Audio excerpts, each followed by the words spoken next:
The deal is off if you come with it. The board expects your resignation in 30 days. But you can't do this to me. I started this company. You know how much I sacrificed?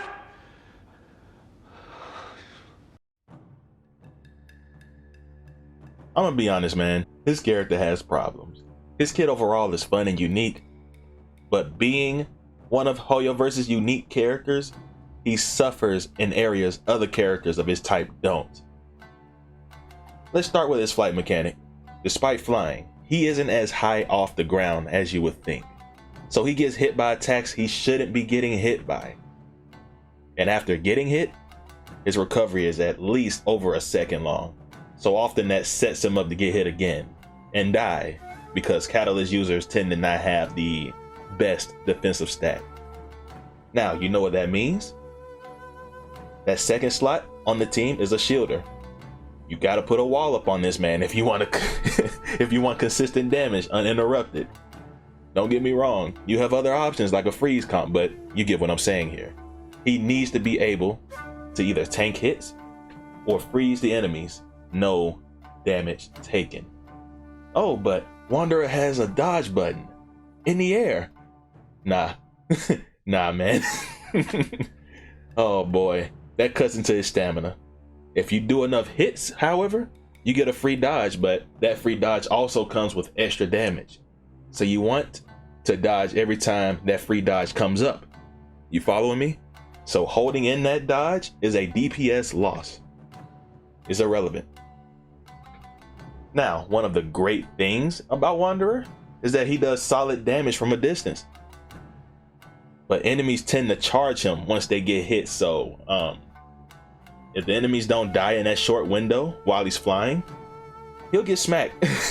Now, let's talk about other characters that can do Wanderer's main DPS job, but a bit safer.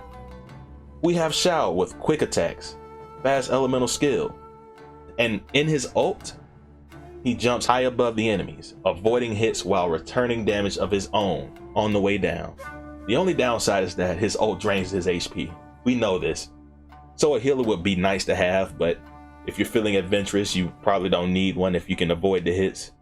And his kit kind of allows him to do so.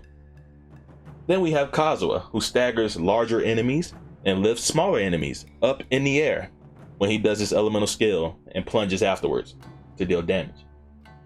I have a combo with Kazuha where I have yet to take any damage. Here's how it goes. E skill, plunge, ult, E skill, plunge. Getting hit is an afterthought when I do this sequence with Kazuha. But with Wanderer, I'm constantly on edge. He can explode at any moment. He can explode at any moment, man. But listen, Wanderer has a very unique playstyle in this game, and I think he'll remain one of the most unique characters ever made by Hoyoverse, at least for a good while. Despite what I've said about Wanderer, he's strong enough to clear Abyss, and since this game has no true endgame, there's no reason to not pull for a character that you find fun to play. So get him.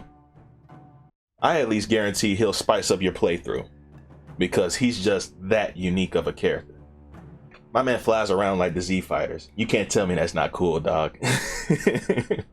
Man, that's no, that wasn't it. Well, that's all I got. Hope this ended up being a quick video for you guys. Please like and subscribe. Also, check me on Twitch. Check me out on Twitch if you want, if you feel like it. And with that being said, y'all take care and good luck on these banners.